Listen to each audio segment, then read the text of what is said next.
ourselves in a place, in a situation to where we might be able to give someone a little encouraging advice.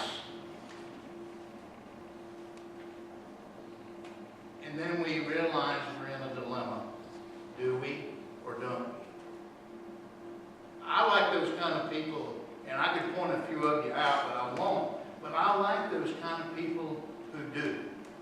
I like those kind of people who say, Brother Tack, you might not want to hear this, or Rev Tack, you might not like what I'm fixing to tell you. And I'm thinking, well, I might like it. Because I'm willing to be vulnerable, and I'm willing to learn. I'm even willing to make a mistake. But every now and then, I find myself in a situation to where I feel like God is working through me and using me in a way that I need to share something with somebody. Sometimes some of the things that I share are words of wisdom that I didn't have before I started speaking. You follow what I'm saying? Sometimes God puts words in my mouth, and I tell somebody something that I didn't prepare to tell them.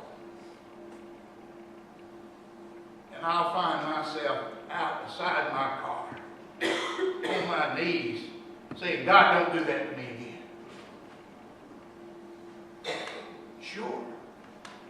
Sure, occasionally we're in a place, in a tight place, between a rock and a hard place, as to where we're in a dilemma, as to do we or do we not. Mark, you got to wonder. I mean, you know, this is the Acts Gospel, and this is the one who's just showing us again. Do you remember where Mark starts? Mark doesn't do any of the genealogy stuff with Matthew. We have no clue, you know, that Jesus come down from the lineage, 14 generations from the King David, from the root of Jesse and so forth. And we don't know any of that from Mark. Matthew tells us that. And then it's Luke who brings in those sheep herders and those beautiful angels and the trumpets blowing on the hills around Bethlehem and that beautiful story. Mark says 1:1. Mark 1:1. You can check me on this.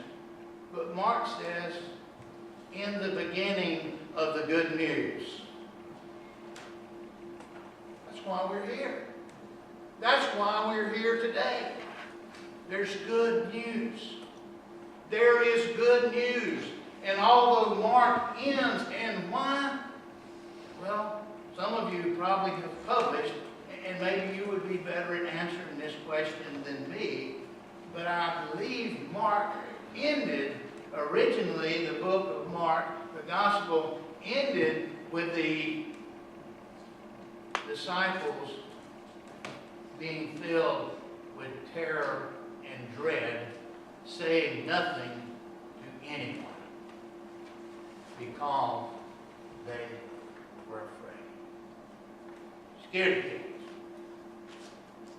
Scaredy cats. It's okay. It's okay to admit that you're a scaredy cat. It's sometimes that it's good to be scared. And if you're fixing to walk up here and do what I do all the time, you better be scared. You better be scared enough that you humble yourself down and realize that you're standing between people and their Maker.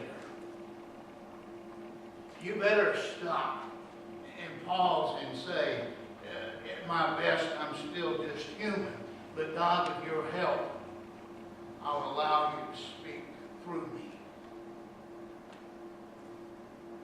Maybe Mark, just maybe, Mark realized that if he ended that gospel with those who were leaving that had been instructed to go and to share the good news, if he ended it saying that they didn't, that somebody else would come along. Now remember, Mark's written first, the Gospel of Mark's written first. Maybe somebody else would come along and say, Yes, they did. Yes, they did. The good news. The good news is Christ is risen. I heard you say it earlier. Christ is risen indeed. That's the good news. Christ is risen. That means present tense. That means Christ is alive. And the love of God is alive and is alive in each and every one of us. And all of us, at all points and times in our lives, whether in our home, in our family, in our workplace, wherever it is that our circles of life take us, we have the opportunity to share the good news. Not long ago, I heard someone making a comment, or 2 or 3 or 4 comments, about all the corruption and stuff that had been in their life. And at some point in place, they were afraid that they were going to have to face up. I couldn't hold back. I had to say, Grant, I said, Grant, I know something, and it's not a secret. There's good news. Grace is sufficient. Grace is sufficient. Listen to me. Mark ended the Gospel of Mark originally with those who had been instructed to go and to tell and to share the good news, saying that they were scaredy cats and they said nothing to anyone, point blank, period, that's the end. But thanks be to God, Christ is alive. And that was not the end. And other gospel writers and other folks have followed in. And now maybe Mark just knew that somehow somebody would read this and say, maybe Mark knew that we too would be inspired to take hold of this good news of God's love for each of us. A God who knows us by name. A God who knows us and even still loves us. And will inspire us to share that good news, that we can go forward.